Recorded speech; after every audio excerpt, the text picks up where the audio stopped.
আপনাদের সম্মুখে তুলে ধরবো মা ফাতেমার ঘটনা। লিখছে দেখুন, স্বামীর মনে মা বোনেরা ব্যথা দিও না, আমার নবীর ঘোষণা ঘটনা শোনো মা ফাতেমা। আমার মায়েরা খারাপ ভাববে না, ওটা করার দরকার নেই। স্বামীর কথা বলে অনেকজন রাগ করে উঠে চলে যায়, যাওয়ার দরকার নেই। আমি কিন্তু আমার বাপের ঘরের কথা বলিনি। কি হযরতে আলী কাছে মা ফাতেমা একদিন একটা নতুন জামা চেয়েছিলেন। কবে? তিনি যখন যুদ্ধে যাচ্ছিলেন, আর হযরতে আলীর কাছে বললেন, স্বামী গো, আপনি যখন যুদ্ধ থেকে ফিরবেন আমার জন্য একটা নতুন জামা আনবেন। কেন? আমার যে জামাটা আছে এত তালি দেওয়া হয়ে গেছে, তার পরার মতো সেই জামাটা পরার মতো নেই।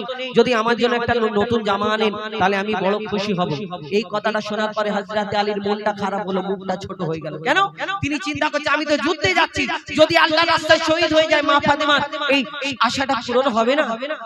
যখন এই কথা বললেন হযরত আলী মন খারাপ করে যুদ্ধে চলে গেল। এদিকে কি ঘটনা শুরু হয় কবি ছন্দের মাধ্যমে লিখছে দেখুন, স্বামীর মনে মা বোনেরা ব্যথা দিও না, আমার নবীর ঘোষণা ঘটনা শোনো মা ফাতেমা, ঘটনা শোনো মা ফাতেমা।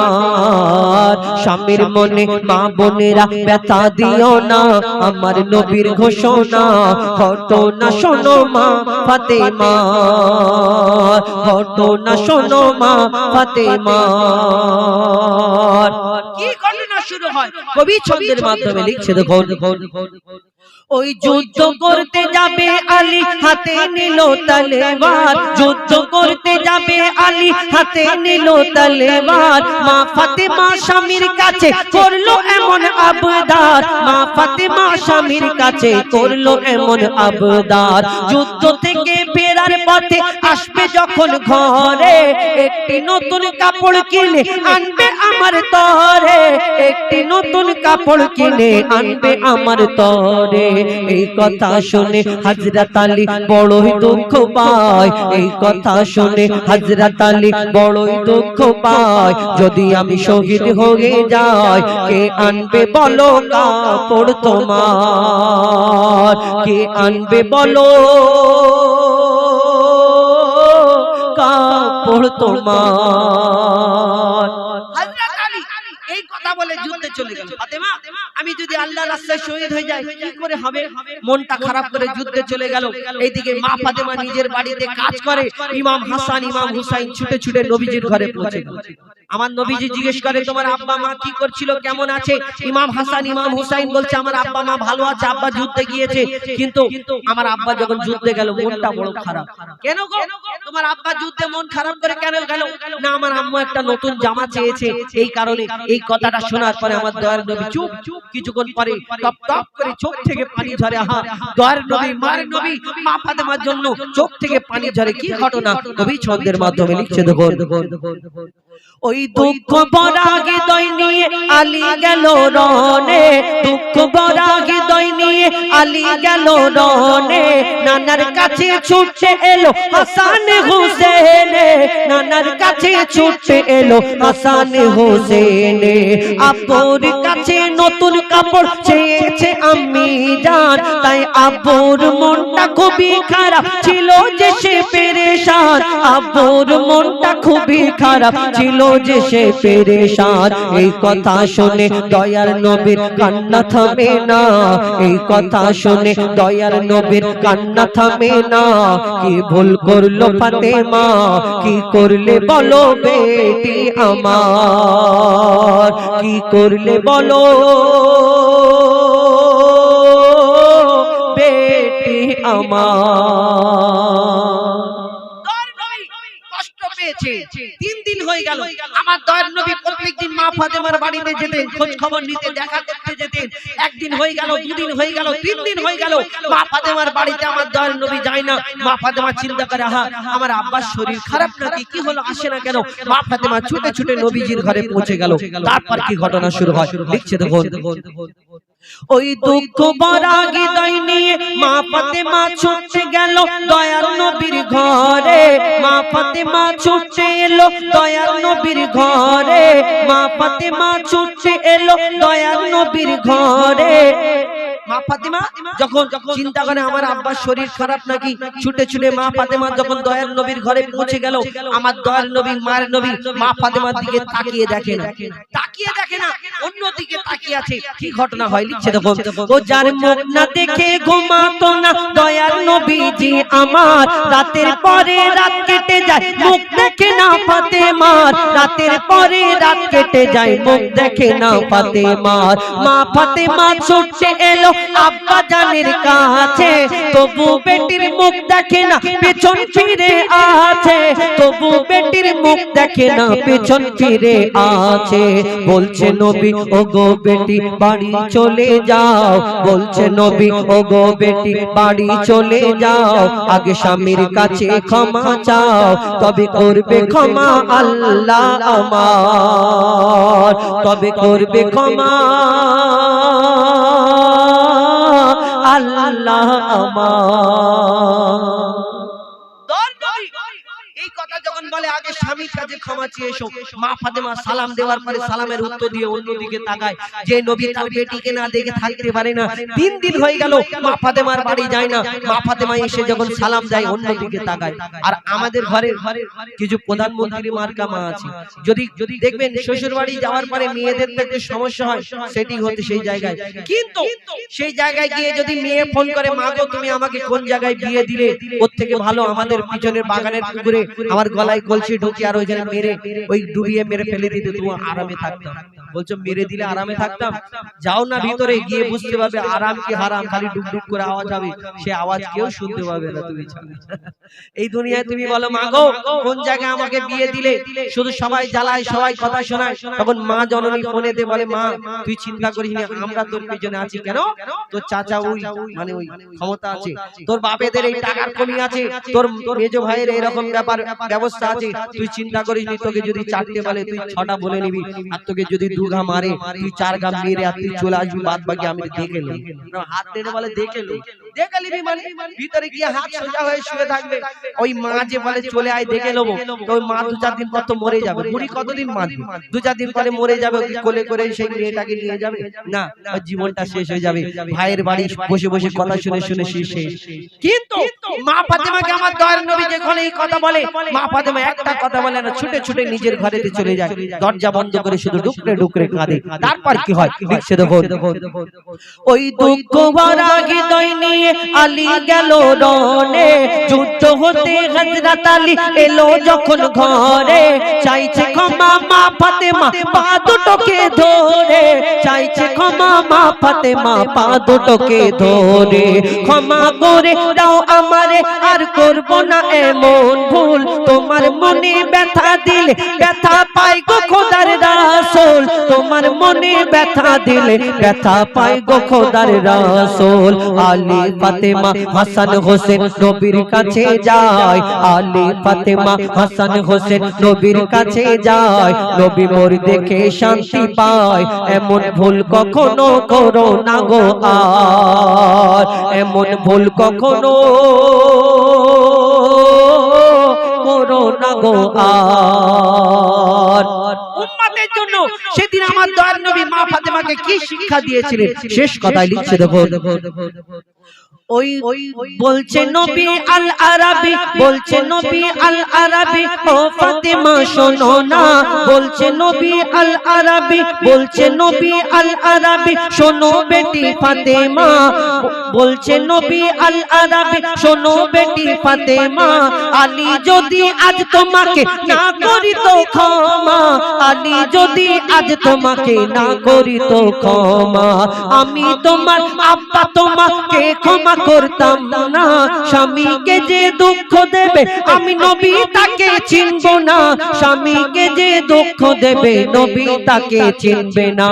কেমন শিক্ষা দিয়ে গেল নবী তো জাহান, বলে মইদুল ইসলাম বলছিল না মা ফাতেমা, বলছিল না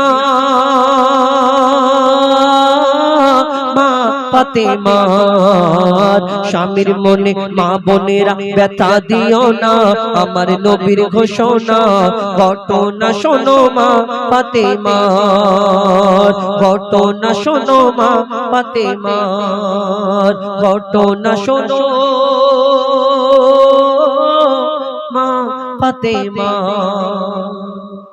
আমাদের উদ্দেশ্য খারাপ কিছু না, কারোকে কষ্ট দেওয়ার জন্য না। আমাদের উদ্দেশ্য হলো এটাই যে আপনারা যদি এই গজল থেকে শিক্ষা পান, চেষ্টা করেন সুন্দর জীবন যাপন করার। এই দুনিয়ায় আমরা কি করি, সিরিয়ালের নায়িকাদের আমরা কি ফলো করি, কে কিরকম করছে। শর্ট ভিডিওতে দেখি যে আমাদের মোবাইল আস্তে আস্তে আমাদের এই মুসলমান সমাজটাকে নষ্ট করে দিচ্ছে। কিন্তু আমরা ওই চিন্তা ভাবনা যদি না গিয়ে আমরা মা ফাতেমার জীবনীকে ফলো করি, মা খাদিজার জীবনীকে ফলো করি। ওই মোবাইলের মধ্যে দেখুন না আপনারা মা ফাতেমার ঘটনা, মা ফাতেমার জীবনী, মা খাদিজার জীবনী, তাহলে আমাদের জীবনটা সুন্দর হবে, আখেরাতও সুন্দর হবে, দুনিয়াও সুন্দর হবে। আমি অনুরোধ করব কেউ খারাপ ভাববে না, আমার এই বলাতে কষ্ট পাবেন না। আপনারা চেষ্টা করবেন, কেন আমি আমার বাপের ঘরের কথা বলিনি, আমি চেষ্টা করি আপনাদের কিছু শিক্ষা পাওয়ার জন্য এই ঘটনা আপনাদের সম্মুখে তুলে ধরলাম না। তবে একটু মন দিয়ে শুনতে হবে, একটা অরিজিনাল ঘটনা, কিন্তু বলা যাবে না এই মানে কারোর একটা জীবনী থেকে লেখা এই ঘটনা, এই গজলটা লেখা। আপনারা খারাপ ভাববেন না। আমরা যখন বড় লোক হয়ে যাই না, তখন মা বাপকে ভুলে যাই। যখন ছোটবেলায় আমাদের মা বাপ মানুষ করে, তখন আমরা মা বাপকে কত কথা বলি, আব্বা মা তোমাকে কোনোদিন জীবনে ভুলবো না। কচি মুখে ছোট ছোট মুখে বলি না। মা জিজ্ঞেস করে, বাবা তোকে আমি এত কষ্ট করে মানুষ করে, তুই আমাকে কোনোদিন ভুলবি নি তো? মা আমরা ছোট মুখে কচি মুখে ছোট ছোট কথা বলি, তখন বলি না মা আমি তোমাকে জীবনে কোনোদিন ছাড়া থাকতেই পারবো না, এই কথা বলি। কিন্তু যখন বড় হয়ে যায়, মুখটা বড় হয়ে যায়, আমাদের বলিটা বড় হয়ে যায়, বিয়ে শাদী হওয়ার পরে সবাই খারাপ না, কিন্তু কিছু কিছু মানুষ আছে এরকম করে। তাদের জীবনটা আমাদের এই চিন্তা ভাবনা করা দরকার যে আল্লাহর পরে আল্লাহ এই দুনিয়াতে যে মা বাপের সম্মান দিয়েছেন, এই দুনিয়াতে আমরা যে মা বাপকে আল্লাহ কি মর্যাদা দিয়েছে সেটা যদি জানতাম, তাহলে কোনোদিন কোনো মা বৃদ্ধাশ্রমে থাকতো না। আমি প্রত্যেক বছরে আমাদের মাদ্রাসায় জলসা হয়, আমাদের আমার যে মাদ্রাসা, আগামী বছর হয়েছিল যে মা বাপে এই মা বাপকে নিয়ে।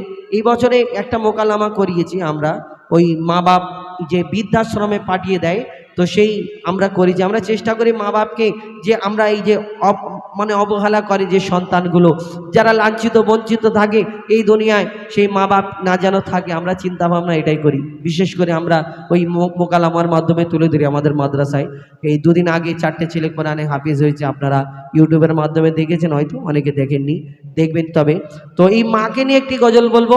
একটা সন্তান, মা হারা সন্তান, সে মাকে যখন বেঁচে ছিল তখন তো সে সেবা করিনি, খেদমত করিনি। মা জননী যখন দুনিয়া থেকে বিদায় নিয়েছে, কাঠের খাটিয়াতে শুইয়ে রাখা আছে, মায়ের লাশটা সে যখন দেখছে, তার বুকের ভিতরে যেন একটা ঝড় উঠেছে। সেই সন্তান কি করতো, তাহলে আপনাদের একটু ঘটনাটা বলে দিই, তবে বুঝতে সুবিধা হবে। কি ঘটনা? একটা সন্তানকে তার মা জননী অনেক কষ্ট করে মানুষ করেছে, লালন পালন করেছে। বিশাল গরিব মানুষ, লোকের বাড়ি কাজ করে চেয়ে মেঙে অনেক কিছু করে সেই সন্তানকে মানুষ করেছে। তার মায়ের একটা আশা ছিল, বড় অফিসার করব, বড় চাকরি পাবে, ভালো জায়গায় যাবে আমার ছেলে। সেই সন্তান একদিন চাকরিও পেয়ে গেল। একটা পাশে যে ঝুপড়ি ঘরে দুই মাই বেটা থাকতো, তার পাশে একটা নতুন দোতলা ঘর করেছে। সেই তারপরে বিয়ে শাদী হলো। বিয়ে শাদী হওয়ার পরে তিনজনা খুব আরামে থাকে। কিন্তু হঠাৎ একদিন কি হলো, সেই মায়ের যখন অসুস্থ হয়ে গেল, মা যখন অসুস্থ হলো, সেই বৌমা মানে স্ত্রী, সেই ছেলের স্ত্রী চিন্তা করলো, এবার তো সেই শাশুড়ির পেচ্ছাপ পায়খানা পরিষ্কার করতে হবে। কি হবে না, আমি শাশুড়িকে কেমন করে বার করতে হবে। ফোন দিয়ে এটে চিন্তা করলো। প্রত্যেক দিন ছেলে কাজ থেকে ফেরে তার মায়ের নালিশ করে, তোমার মা আজকে এই করেছে, ওই করেছে, এটা বলেছে, ওটা বলেছে। এই করতে করতে ছেলের একদিন মাথা গরম, সেই মাকে বকাবকি করলো, যাও তুমি বেরিয়ে যাও, যেখানে ছিলে সেখানে থাকো, আমার প্রত্যেক দিন তোমার এই কথা নালিশ শুনতে আমার ভালো লাগে না। মা জননী কিছু বলে না, চুপ করে থাকে। জানে আমি যদি সত্যটা বলি আমার ঘরের অশান্তি হবে, ছেলের ঘরে অশান্তি হবে, এটা চাই না, কোনোদিন বলতো না। তো তার মাকে কি করলো, সেই ঝুপড়ি ঘরে আবার পাঠিয়ে দিল। হঠাৎ একদিন মারা গেল, কাঠের খাটিয়াতে শুইয়ে রাখা আছে। মায়ের খাটিয়াতে যখন মায়ের মরা মুখটা দেখছে, তার বুকের ভিতরে ঝড় উঠছে। সে সন্তান কি বলছে, কবি ছন্দের মাধ্যমে অতি মূল্যবান কথাই লিখছে, দেখুন। ও গো মা জননী ঘুমিয়ে কেন, একবার ডাকো বাছা বলে, একবার ডাকো বাঁচা বলে, ও গো মা জননী ঘুমিয়ে কেন, একবার ডাকো বাঁচা বলে, একবার ডাকো বাঁচা বলে। এই দুনিয়া আমার আধার হলো, এই দুনিয়া আমার আধার হলো, আরে ডাকবো কারে আমি আম্মা বলে, ও গো মা জননী ঘুমিয়ে কেন, একবার ডাকো বাঁচা বলে, একবার ডাকো বাঁচা বলে। সেই মা যখন মারা গেল, জীবিত ছিল, তখন মনে পড়েনি তার মা ওই জানালা ধরে বসে থাকতো, আর ছেলে যখন কাজে যেত সেই সন্তান বলে, আমার মা আমার দিকে তাকিয়ে থাকতো, চিন্তা করতো আমার সন্তান আমাকে বলে না কেন। আমি সত্যিকারের ভুলে গেছিলাম আমার মায়ের পুরাতন কথাগুলো, কিন্তু যখন তার মা মারা গেল তার মনে সব কথা ফুটে ওঠে। কি বলে সে সন্তান, আরো কি করে কবি ছন্দের মাধ্যমে লিখছে দেখো।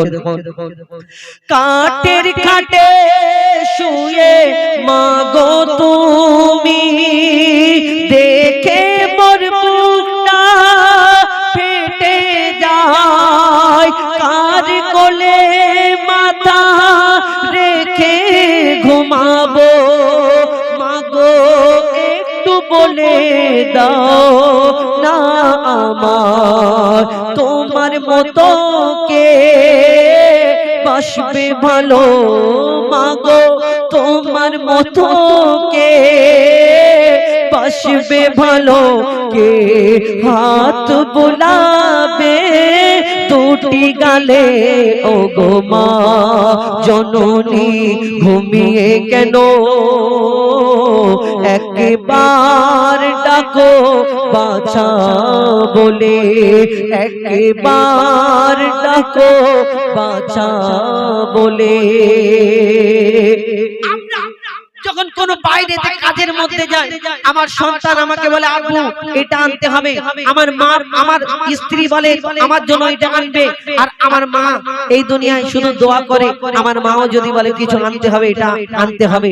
তা আমরা যখন সেই বাইরে কাজের মধ্যে গিয়ে পেরেশানির মধ্যে থাকি, কোনো কষ্ট থেকে বাড়ি ফিরে চলে আসি, আর যখন বসে থাকি আমার সন্তান এসে জিজ্ঞেস করে আব্বু তোমাকে আমি এটা আনতে বললাম তুমি কেন আনলে না, আমার স্ত্রী এসে জিজ্ঞেস করে তোমাকে আমি এটা আনতে বলেছি তুমি আনতে ভুলে গেছো, জানি তুমি আমার কথা ভুলে যাও। কিন্তু মা জননী এমন একটা সম্পর্ক সন্তানের সাথে, সেই সন্তান যদি কষ্টের মধ্যে থাকে, মা জননী এসে সন্তানের মুখ দেখলে বুঝে যায় আমার সন্তান বুঝি কষ্টের মধ্যে আছে, মাথায় হাত বুলিয়ে দেয়, গালে হাত বুলিয়ে আদর করে দোয়া করে, আল্লাহ তোর সমস্ত পেরেশানিকে দূর করে দিক, তোর মায়ের দোয়া তোর সঙ্গে আছে, এই কথা বলে কবি ছন্দের মাধ্যমে সেই সন্তান তার মনের কি বেদনা কবি ছন্দের মাধ্যমে লিখছে দেখো। মোর দুঃখ কষ্ট বুঝতো না কেউ, শুধু তুমি বুঝিতে ও গো মা, বিপদ আপদে সান্ত্বনা দিয়ে আদর কপালে দিতেছো মা, তোমার কলিজার টুকরাকে মাগো, তোমার কলিজার টুকরাকে মাগো, কার ভরসায় রেখে গেলে ও গো মা জননী ঘুমিয়ে কেন, একবার ডাকো বাঁচা বলে, একবার ডাকো বাঁচা বলে। মায়ের কবর দেওয়া হচ্ছে, সন্তান যখন উপরে দাঁড়িয়ে আছে মায়ের কবরে শুইয়ে দেওয়ার পরে কাফনের ওই গাঁটটা খুলে দিয়ে আর কাফনের মুখটা খুলে যখন সন্তানের দিকে একবার দেখানো হচ্ছে যে একবার শেষ জায়গাটা দেখে নাও, সেই সন্তানের চোখ থেকে টপ টপ করে পানি ঝরছে, কবরে পড়ছে। শুনে রাখো, তুমি জিন্দা মাকে কষ্ট দিলে আর মরা মায়ের কবর যদি কেঁদে ওই ভাসিয়ে দাও, তাহলে সেই দিন কোনো কাজে লাগবে না। সেই সন্তান তার মায়ের মুখ দেখে আরো কি বলে, শেষ কথাই লিখছে দেখো। শোনো গো আমার মা জননী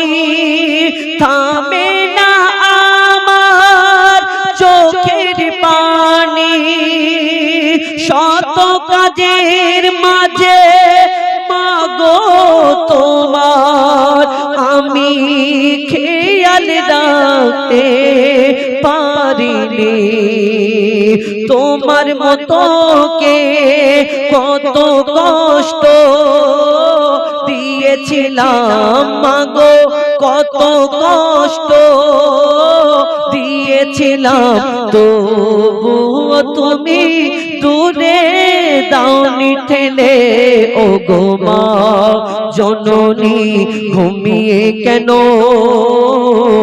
একবার ডাকো বাছা বলে একবার ডাকো বাছা বলে একবার ডাকো বাছা বলে।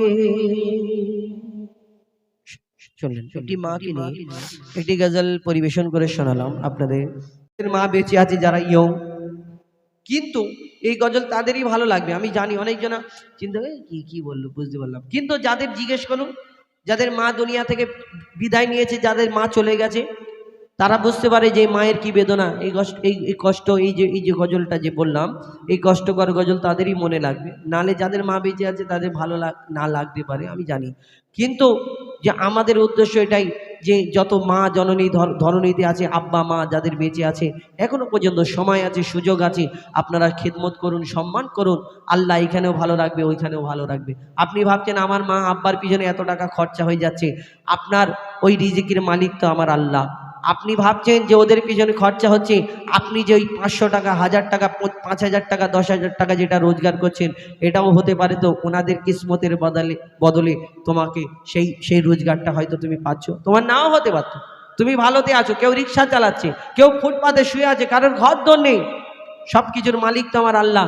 তুমি এটা ভাবতে হবে যে হয়তো আমার বাপ মার জন্য আজকে আমি এই জায়গাটায় আছি, আমরা সেই কথা ভাবি না। আমি অনুরোধ করব সকলকে যাদের বাপ মা এখনো বেঁচে আছে সম্মান করবেন, ভালোবাসবেন, তাহলে কি হবে আপনাদের আল্লাহ পাক রব্বুল আলামিন আরামে রাখবে, সুস্থ রাখবে। এখন আমাদের একটি গজল ফরমাইশ করেছেন আমাদের রুল আমিন ভাই, ওই প্রশ্ন উত্তরের গজল, তাই তো? প্রশ্ন উত্তরের একটা গজল বলবো কজি বলবো। আমাদের একটা গজল বের করেছিলাম, আব্বা বড় না মা। আমার সঙ্গে যে ওইখানে এসেছিল মোটামুটি একটা লোক এসেছিল না, আবুল কালাম, দেখেছো চেনো তো? হ্যাঁ, ওই আবুল কালামের সঙ্গে আমি অনেক দিন আগে একটা গজল বের করেছিলাম, মা বড় না বাপ। দেখেছো? এই গজলটা অনেক দিন আগে, অনেক পুরাতন হয়ে গেছে, অনেক বড়। তো এইবারে আর একটা প্রশ্ন উত্তরের গজল আমরা বের করেছি। আমার মায়েরা একটু ঝগড়ার গজল পছন্দ করে, ঝগড়া করে, কেন এনারাও একটু। আর এই মায়েরা যখন ঝগড়া রেগে যায় না, একটু ঝামেলা হয় কারোর সঙ্গে, দেখবেন এনাদের কাজ দেবেন খুব স্পিড হবে, মানে থালা হাঁড়ি দেবে 5G স্পিডে। কেন? ঝগড়া হতে হতে যদি বলে থালা হাঁড়িটা ধুয়ে দে, সাদা দেখুন হয়ে গেল, একটা কাপড় গুছিয়ে দিলে। তো আমার মায়েরা একটু ঝগড়ার গজল পছন্দ করে, তো ওই কারণে আমি চিন্তা করলাম যে ঝগড়ার গজল এমন একটা করব তাতে কিছু শিক্ষামূলক কথা থাকবে এবং কিছু ভালো। কেন এই গজলটার উদ্দেশ্য হলো একটানা গজল না থাম। আপনাদের এইদিকে অল্প টাইম অনুষ্ঠান হয়, আমরা এক জায়গায় অনুষ্ঠান করি। আমরা তো শুধু এই উত্তর 24 পরগনা না, দক্ষিণ 24 পরগনা, মুর্শিদাবাদ, বীরভূম, আসাম বা অনেক জায়গায় আপনাদের দোয়া ভালোবাসায় বাংলাদেশও গিয়েছি। আমাদের এই পশ্চিমবাংলা শিল্পী আমরাই সুযোগ পেয়েছিলাম, আল্লাহ করিয়েছে আপনাদের দোয়ায়। তো আমরা এক জায়গায় যাই, এক জায়গায় পুরো ভোর পর্যন্ত, ফজরের আজান পর্যন্ত অনুষ্ঠান, এইরকম ব্যাপার থাকে। তো সেইখানে তো একটুখানি একটানা গজল হলে ভালো লাগবে না, একটু ভিন্ন ধরনের গজল বলতে হয়। তাই আমরা এই প্রশ্ন উত্তরের গজলটা বের করেছি। এই প্রশ্ন উত্তরের গজলটা একটু মন দিয়ে শুনতে হবে, তবে এতে কিছু শরিয়াত মোতাবিক প্রশ্ন উত্তর আছে। আমরা দেখবেন নামাজ পড়ি, আবার জানাজার নামাজ পড়ি, ইমাম সাহেব পড়ায় এই মসজিদে 5 ওয়াক্তের নামাজ, ফের ওই ইমাম সাহেব নামাজ পড়ায়, জানাজার নামাজে ইমাম হয়ে উনিও পড়ায়। কিন্তু মসজিদে যখন নামাজ পড়ি ইমাম সাহেবের পিছনে আমরা কাতার দিয়ে থাকি, আমরা ইমাম সাহেব রুকু গেলে রুকুতে যাই, সিজদায় গেলে সিজদাতে যাই। কিন্তু জানাজার নামাজের সময় ইমাম সাহেব তখনও বলে যে কাতারটা সোজা করে নাও। কিন্তু এই জানাজার নামাজের সময় ইমাম সাহেব কিন্তু একদিনও দেখলাম না রুকুতে গেল, সিজদায় গেল, শুধু আল্লাহু আকবার বলে দোয়া করে সালাম পেল। কিন্তু এই রুকু সিজদা কেন করে না? ইমাম সাহেব করলে আমরাও করতাম, কিন্তু কেন করে না? দেখবেন অনেক জিনিস, দেখবেন আমরা জানি শুকর, কেউ বলে শুয়োর, আমরা যে দম্বা, ছাগল, উট, ভেড়া, গরু এগুলো কুরবানি করি, কেন? এগুলো জায়েজ, এর মাংসগুলো খাই। কিন্তু ওই দুম্বা উট ভেড়া গরু যদি এর মতো একটা পশু আছে, এর 4টে পা, ওরও 4টে পা, এর 2টো চোখ, ওদেরও 2টো চোখ, 2টো কান, সব একই। কিন্তু শুয়োর, আমরা আবার অনেক মহিলাদের হয়তো কিরকম মনে হচ্ছে আমার মা বোনেদের, কেন কিছু কিছু মহিলা বলে আবার শুয়োরের নাম নিলে লেগে 41 দিন জবান নাপাক হয়ে যায়। বলে 41 দিন, বলে তবা তবা শুয়োরের নাম নিবিনি কেন? শুয়োরের নাম নিলে নাকি 41 দিন জবান নাপাক হয়ে যায়। তাহলে যদি নাপাক হয় এই জিনিসটা, তাহলে শুয়োরের নাম কোরআনে কি করে উঠবে? তাহলে কোরআন শরীফ পড়তে পড়তে যে ওই জায়গাটায় আসবে, কোরআন শরীফটা নিয়ে আস্তে আস্তে আস্তে আস্তে পুকুরের ধারে চলে যাবে। যে ওই নামটা বলবে, লা হাওলা ওয়ালা কুওয়াতা বলে পুকুরে লাফ দিয়ে আবার ওযু টজু করে গোসল টোসল করে আবার বিসমিল্লাহ, এরকম ভাবছেন না, এরকম ভাববে না। এগুলো কিছু কিছু মানুষ আমরা এইসব কিছু ছোট ছোট কাজগুলো করি, এগুলো করাটা উচিত না। তো এই প্রশ্ন উত্তরের গজল আপনাদের সম্মুখে আমরা তুলে ধরবো। তারপরে ইনশাল্লাহ কিছু গজল আমার তরফ থেকে আমি সিঙ্গেল কণ্ঠে আবার শোনাবো, ডুয়েট কণ্ঠে একটা কোরআন শরীফকে নিয়ে এটি গজল শোনাবো। লিখছে দেবে প্রশ্ন উত্তর বাবা করবো, হ্যাঁ বলবো? আচ্ছা ঠিক আছে। তোরা কি আমার দিকে না ওর দিকে? আমার দিকে। আচ্ছা আমার দিকে কে কে হাত তোলো তো, সবাই হাত তুলে। আর ওই পিছনে নানি, ও ফোন দেখছে। এই না না, ফোন দেখছে, ও নানি তো না না, এই ফোনটা নিয়ে নে তো, ওর ফোনটা আমাকে দিয়ে দাও, আমাকে দাও, আমি নিয়ে চলে যাবো, ঠিক আছে? এই দিস, কাঁদবে কাঁদবে কাঁদবে, এমনি বললাম। এখন ব্যাপার হলো তুমি কার দিকে, আমার দিকে না এর দিকে? হ্যাঁ, ওইটা রুল আমিন ভাইয়ের মেয়ে নাকি পাশেরটা? হ্যাঁ, রুল আমিন ভাইয়ের মেয়ে এটা। আচ্ছা ঠিক আছে, ফোনটা বন্ধ করো কচি, নালে কিন্তু ফোন নিয়ে চলে যাব, ঠিক আছে? এখন যারা যারা আমার দিকে, আমি যখন তকবীর দেবো, নারাই তকবীর বলবো, তোমরা আল্লাহু আকবার বলবো। আর ও যখন দেবে, ওর দিকে যারা যারা, তোমরা আল্লাহু আকবার বলবো।